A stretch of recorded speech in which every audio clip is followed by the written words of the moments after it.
اور تم چاہو کہ تم رات کو اللہ کے یہاں دربار میں حاضر ہو جاؤ، تم اس برکتوں کو حاصل کر لو. کیسے ہو سکتا ہے یار؟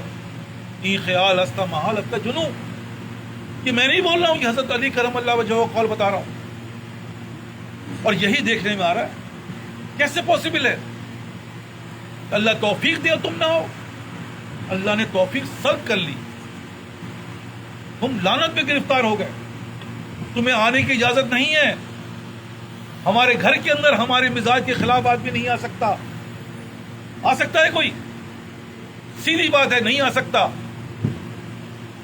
تو اللہ کے دربار میں کیسے آ جائے گا؟ اللہ تو دل کے شہرک سے زیادہ قریب ہے تمہارے. تم دنیا کے اندر تو بیوقوف بنا سکتے ہو، کہ اللہ کو بیوقوف بنا سکتے ہو؟ نعوذ باللہ، نہیں بنا سکتے. تو کہنے کا مقصد صرف ایک ہی ہے کہ بھائی فخروا للہ، اگر تم دنیا اور آخرت کی کامیابی چاہتے ہو تو اللہ کے سوا کوئی راستہ نہیں ہے. اور جنہوں نے اس کے خلاف کیا ان سے پوچھو. پریشان ہے، نہ صرف پریشان ہے، علماء الحفیظ خودکشیاں کر رہے ہیں، گھروں کے اندر لعنتیں پھیل رہی ہیں. جو بیوی ہمارے لیے سائے، جو اللہ نے ہمیں راحت کا ذریعہ، وہی بیوی دور حاضر میں 99% لعنت کا ذریعہ بن چکی ہے. وہی شوہر جو بیویوں کے لیے اللہ نے بنایا تھا کہ بھئی تمہارے یہ رکھوالے ہیں، وہی اللہ معاف کرے یہ ذلت کو پہنچانے کا ذریعہ بن چکے ہیں.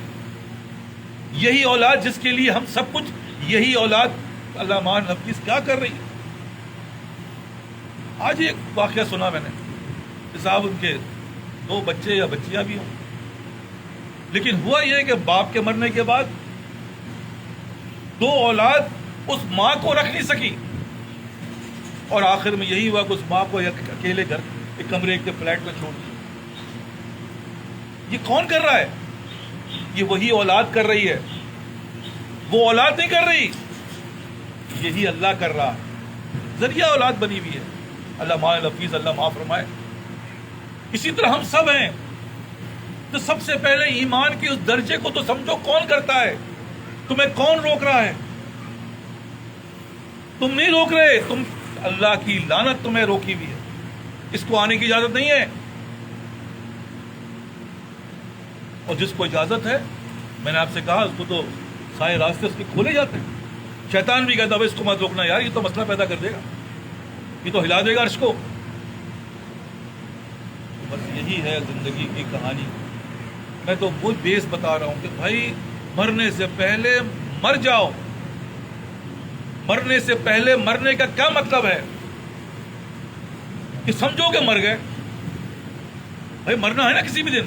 ہمارے حضرت ڈاکٹر عبداللہ صاحب رحمۃ اللہ علیہ فرماتے تھے کہ بھائی مرنے سے پہلے مر جاؤ. کیا کرو گے؟ مر گئے. اب یہ سوچو کہ ہے مجھے کفن ہو رہا ہے، دفن ہو رہا ہے، میرے لیے جو ہے لوگ نہرا رہے ہیں، اور تمہیں قبر میں ڈالا جائے گا.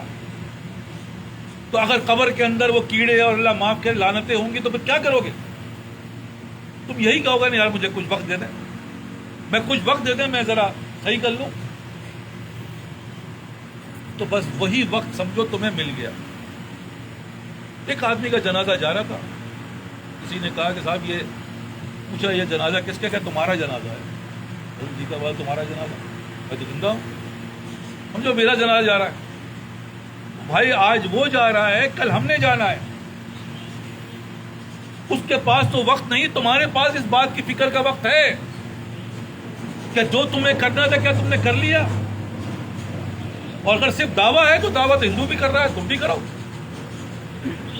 اور اگر تم منافق کے لسٹ میں ہو، علماء الحفیظ، پھر تو جہنم کے سب سے نیچے درجے میں ہوگے.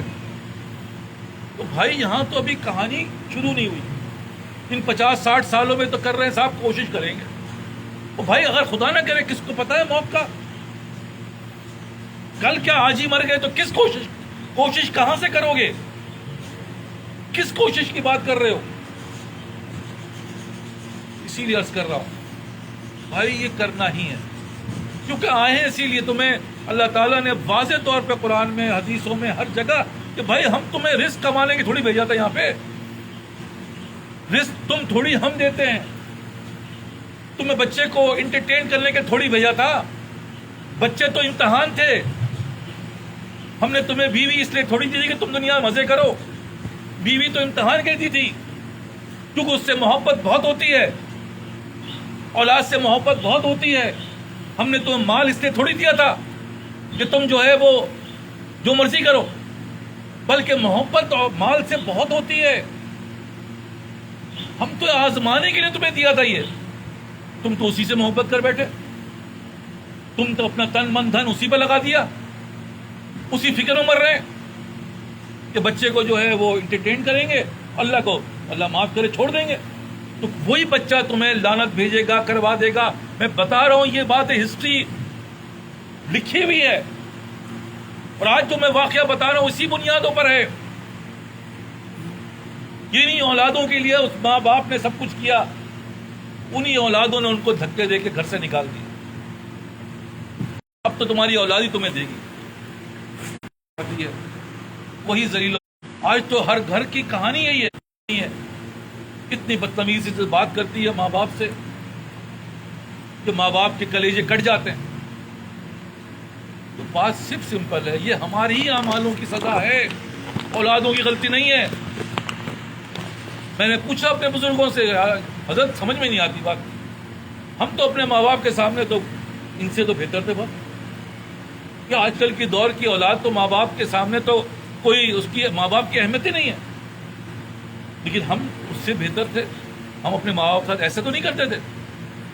انہوں نے کیا جواب دیا؟ اصل یہ جواب ہے, وہ ان کے اعمال تھے جو تمہاری شکل میں تھے, یہ تمہارے اعمال ہیں جو تمہاری اولادوں کی شکل میں ہے. بھائی یہی عرض کر رہا ہوں. پھر اولادوں کو اور حالات کو اور نیند کو اور اللہ معاف کرے ان چیزوں کو کیوں روتے ہو؟ یہ نہیں ہے, بلکہ اللہ کی لعنت ہے ہم پہ.